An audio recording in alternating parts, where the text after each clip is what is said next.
Everything we learned from Brighton 1, Arsenal 1. That feels like a massive opportunity in the title race miss for Mikel Arteta. Let's be completely real. Arsenal in the last few weeks, their form has been absolutely fantastic. It's not just about their form, because they're always able to grind out results. They've proven that for many years now, particularly last season, where they went on that unbelievable run at the start of the new year. This time last year, we know they can grind out results even if they don't play well. But today the result was poor, and the performance, in my opinion, was really, really flat and really, really poor when you take it in the context of a side trying to win the Premier League title. That's why it's poor. If you see Arsenal as a top 4 side, that's a decent point. It's a decent point away from home, with Chelsea dropping points in a top 4 race potentially with Nottingham Forest as well. So it's a good point if you see Arsenal as a challenger for top 4. If you see Arsenal as a side that have to be in the position to be challenging seriously this season after the last couple of years of disappointment to be winning the Premier League title, it's a terrible result. And the performance today was so poor. And I feel like they've let their foot off the gas. I know they're playing a game every 3 days. That's going to happen now until the end of this sort of period before the international break. They've got games against Newcastle in the League Cup, a massive game against Manchester United in the FA Cup, the Champions League. I get it. But all the big clubs have it, and Arsenal have got a dynamic bench. They're lucky to have it. They've spent and invested very, very well, in my opinion, in broadening out the squad and having this kind of flexibility. So when there is a game every 3 days, they don't take their foot off the gas in the same way. This is a crucial period of the season for Arsenal. You can draw 1-1 to Brighton in November, October, September. Of course you can. Can't be perfect, particularly away from home, particularly from a Brighton side that are absolutely fantastic. We'll break down them and obviously the positives for Arsenal in a minute as well. But I'm watching this Arsenal side.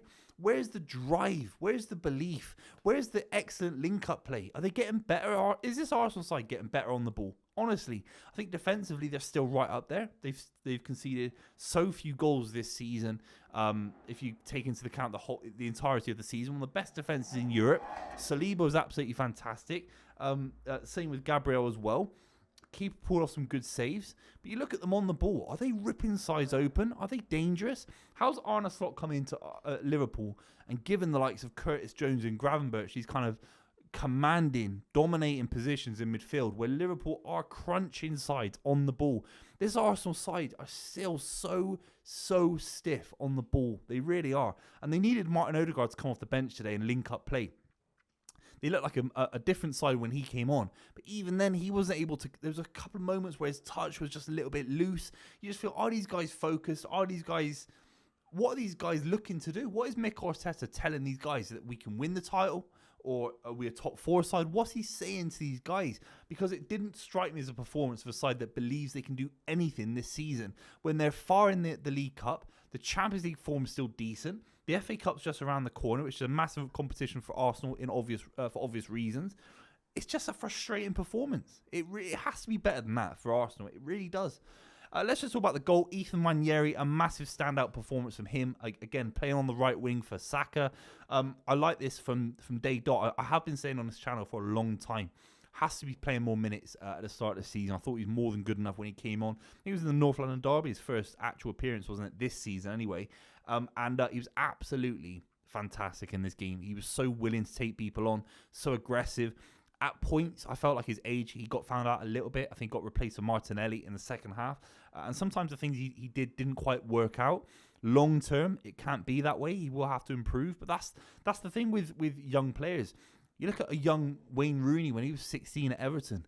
I know you're going to see the goal against David Seaman when he was playing for Everton. But I bet you £1 million if you ask an Everton fan, his first touch wasn't as good as it was 10 years later at Man United. And Ethan Nwaneri still has a lot to improve, a massive amount to improve. But the goal itself, beautifully well taken. It was actually a very smart run from him as well, because there's a little 1-2 in there with Moreno. Moreno plays the ball into Declan Rice, who initiates this 1-2.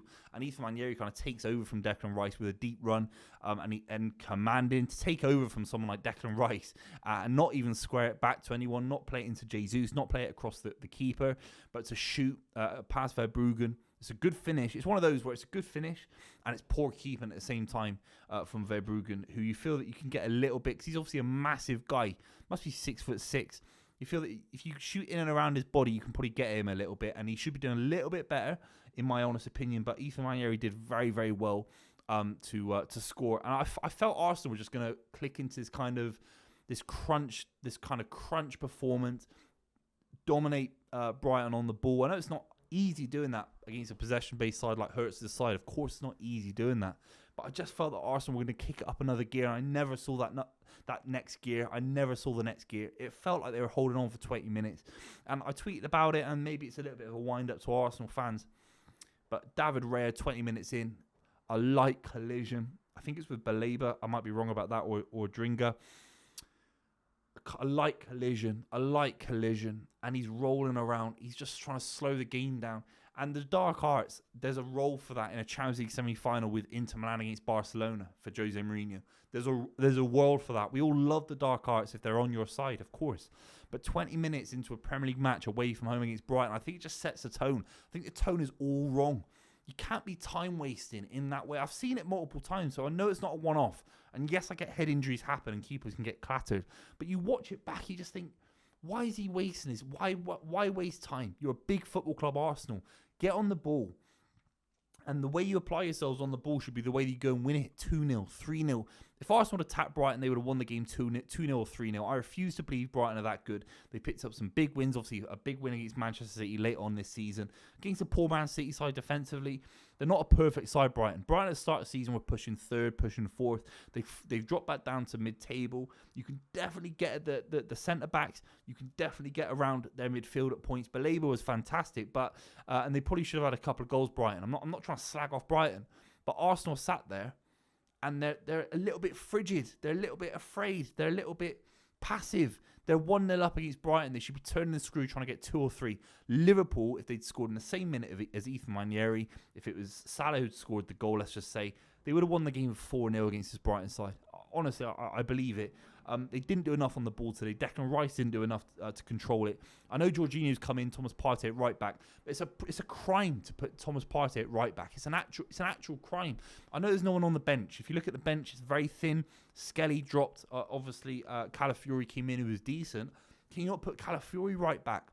Keep Skelly in there. I think Skelly's been fantastic when he's played. I know he's young, but Partey at right back. It's just it actually worsens Arsenal's midfield more than I think anyone gives it credit for, because his defensive prowess in midfield, his positional awareness, he allows Odegaard, he allows Declan Rice to push forward and be more of a goal threat. This Arsenal midfield were so stuck next to the defence. They were so flat. And the front three today, it lacked creativity to get the second, to get the third. They didn't really deserve it. Maybe Brighton deserved it with a 2-1 or a 3-1 kind of win. Baleba missed a couple of big chances. It's a penalty all day long. Sevilla was a little bit unlucky with the way the ball comes in, but it is a penalty, 100%. And ultimately, Brighton do well to keep it a 1-1 draw. Could have won the game. Arsenal have to improve. If they want to achieve anything this season, it can't be another season of transition, of progress. It can't be. It has to be a season where Arsenal win a major honour. Now, maybe Premier League is out of the question now. It probably is. But the Champions League, stranger things have happened. Arsenal are a big side, going on a run. The FA Cup, the League Cup, do they believe they can win even the League Cup against Newcastle United, who look fantastic as well? It's just a really staggeringly flat performance for a side that should be at top gear right now. This is the moment to be at top gear. It is. I know they've got a few injuries, but a lot of big names starting this game. And I just thought Trossard floats through games. Jesus floats through games. Arsenal need 3 forward players, don't they? They need 3 new forward players. Once Saka's injured, they need 3 world-class forwards. They've got 3 non-world-class forwards, and Ethan Nwaneri will be a world-class talent on his day in midfield later on in his career. It's mental. This is Arsenal Football Club. Let me know what you think in the comments down below. Make sure you subscribe if you're new as well. I'll see you very, very soon.